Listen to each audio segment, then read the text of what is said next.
Hello, I'm Elfie and today I'll be doing a nice easy sew with me video for you to enjoy. I'm using the Orchidee dress pattern from Deer Doe, making some alterations to suit my style. I've made this previously as a dress and it's a dream fit, one of my favourites. I'll place a link in the description below. For fabric, I'm using an Italian pure cotton lawn called Flower Trail from Stitch Fabrics. Once again, I will place a link in the description. For lining, I will be using a plain white cotton lawn. The fabric pattern is one directional, so I took that into account while cutting. I didn't pattern match anywhere, but I did cut the front singular to check the pattern wasn't repeated close together, as that can be obvious and unpleasant on the eye. As for changes to the pattern, I followed the construction of the dress but made the top. I extended the length of the bottom section and got rid of the centre opening at the navel. A second change I made is to swap the sleeves for a nice big flutter short sleeve. I love the ones included, but as this is a thin material, I want to easily wear a cardigan over it or a jacket, so opted for the smaller sleeve choice.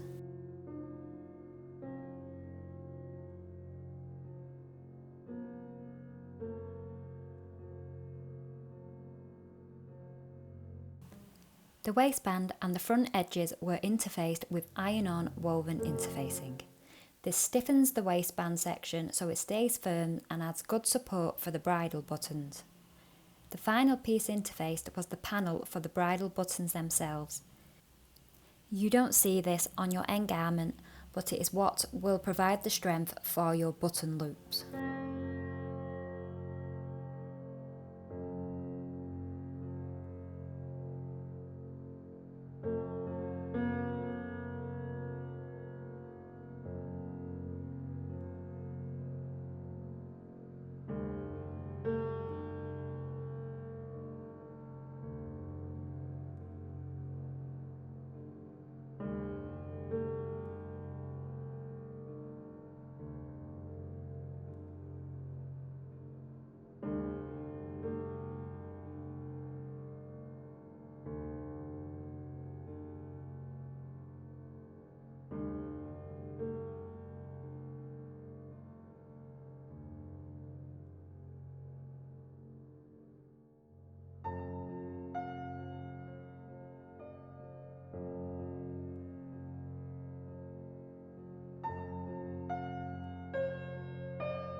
The garment only has darts on the back shoulder.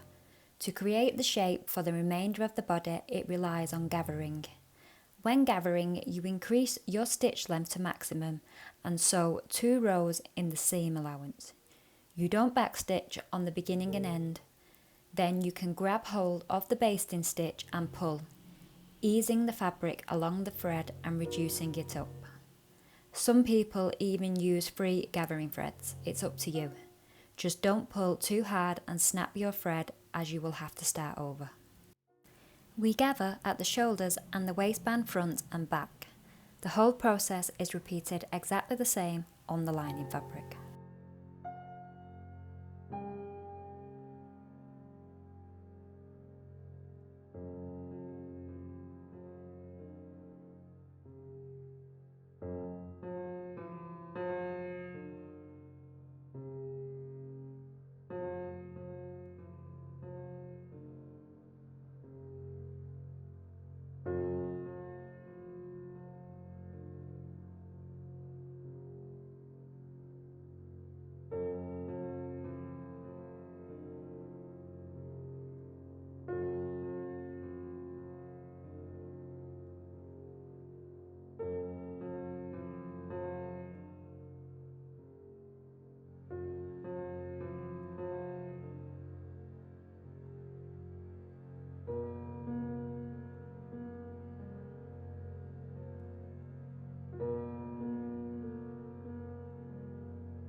next stage to look at is the bridal buttons.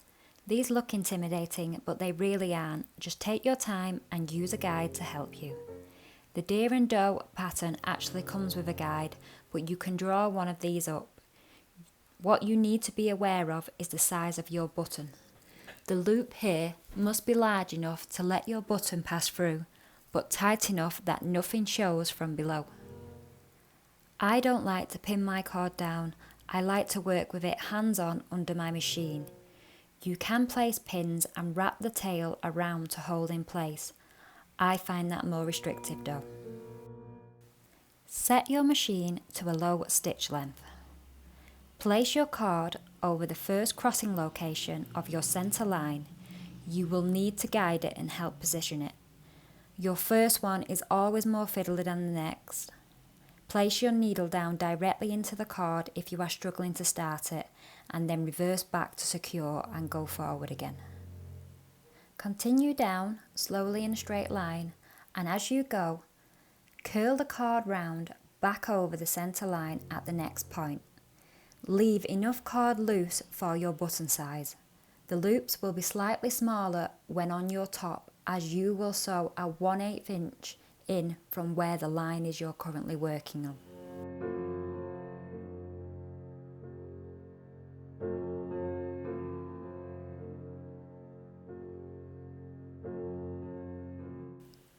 I recommend once again stopping with your needle down in the cord and placing the next crossing like so.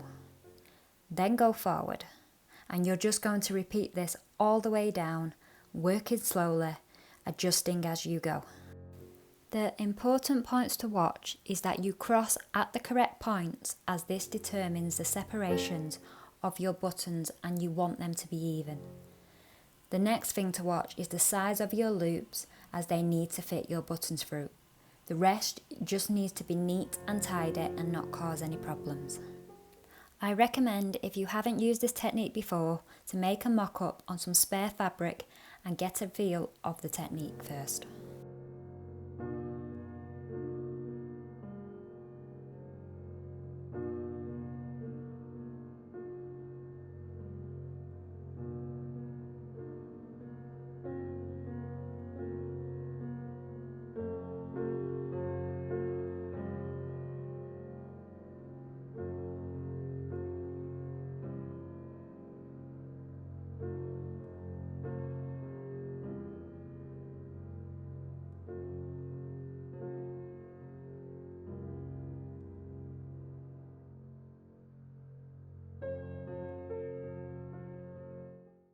Once done, peel away your paper guide from the top of your interfaced fabric.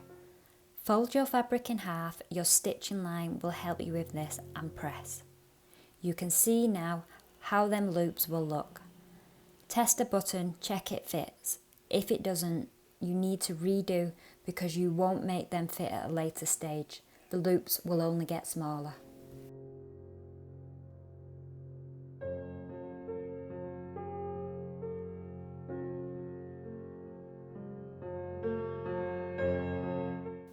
Place this on the left hand side of your bodice, facing away from the centre front, and baste in place.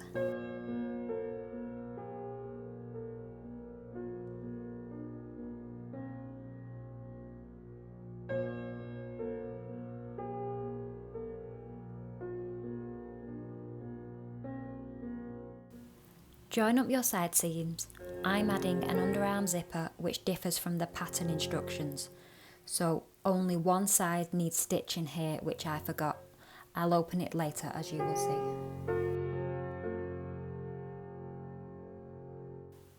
Take your lining, place it right sides together inside, aligning the front edges of the waist and neckline all the way around. This is going to give us our neat front edge. Under your machine, we'll stitch at the 5/8 inch seam allowance mark, but you need to be careful around the button area.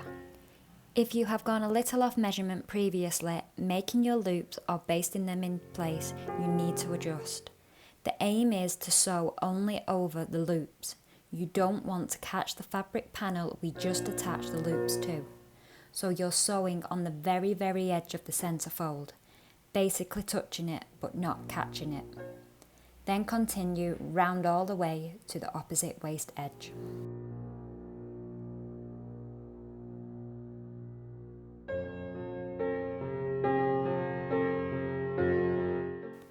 Understitching the entire edge will keep the lining from showing on the right side of the garment during wear.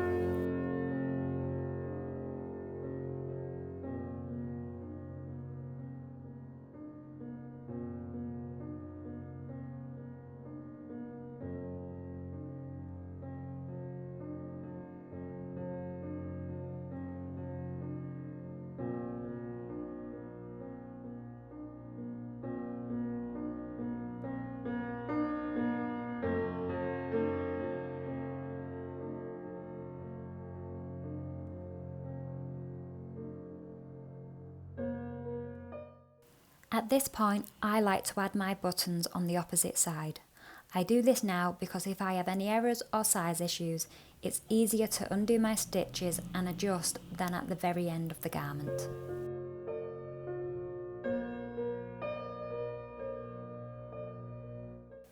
The lower bodice is 2 rectangles hemmed on the bottom edge and then gathered on the top edge to match the waistband. I first made the rectangles a continuous loop, sewing the short edges right sides together. This makes it easier to handle, and I'll open up the side on my zipper later on. As the bottom section won't be lined, I'll also overlock any raw edges.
The panel is attached to the bottom waistband, aligning the side seam with the rectangle edges.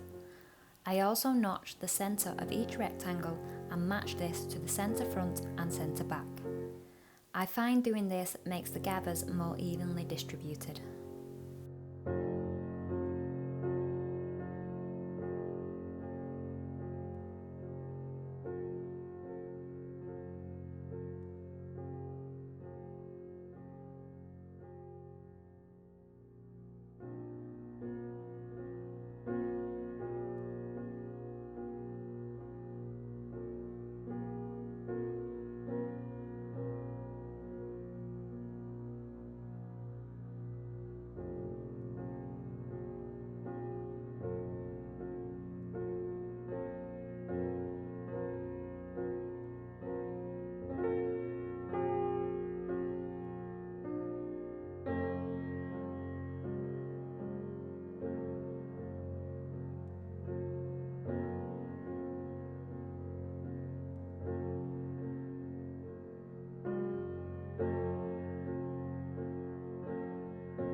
Inserting the invisible zipper into the side seam is next.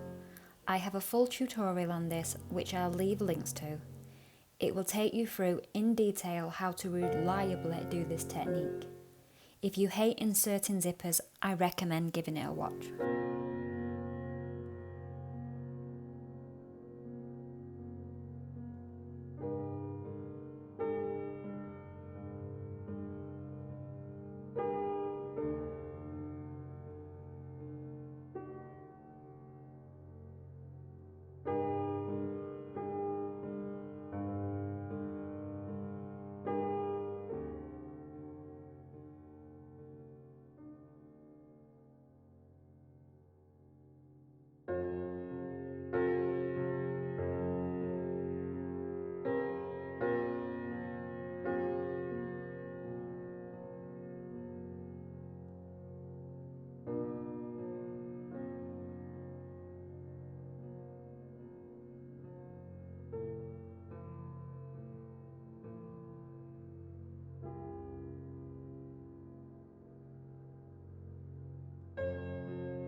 My adjusted sleeves were hemmed prior to being inserted into the armhole. I always prefer this order for sleeves as you have better access and you're moving less fabric around at once.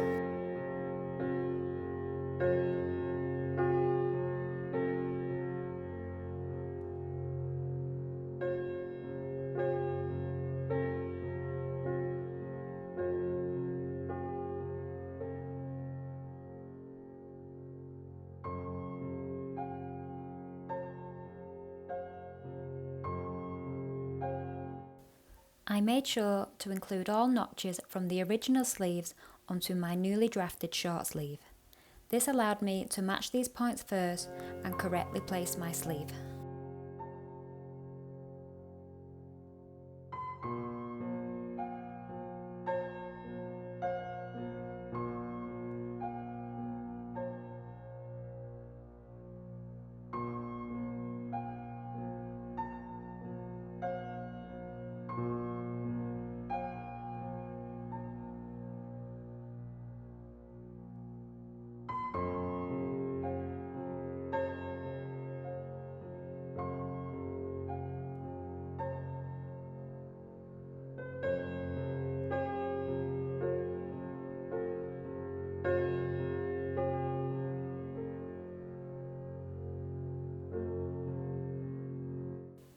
When overlocking the raw edges of the armholes, I included the corresponding lining. You could hand stitch this, folding them inside for a neater internal look, but I was happy with them being exposed. I did hand stitch the lining along the zipper and along the waistband.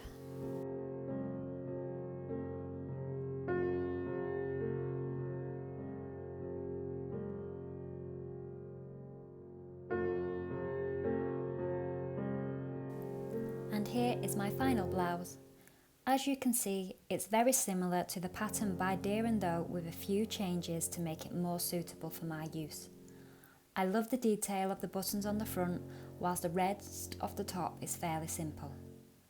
Having the underarm zipper also means I don't have to open lots of tiny buttons every time I wear this, but it also eliminates the overlap at the centre front belly area, so there is no chance of flashing some skin whilst moving around. I think this is going to be one of my favourite summer tops now. My name is Elfie and I produce sewing tutorials for all, along with sew-alongs like you've just seen. If you have enjoyed today's video, please like and subscribe to be notified of new videos and tutorials on my channel. Happy sewing!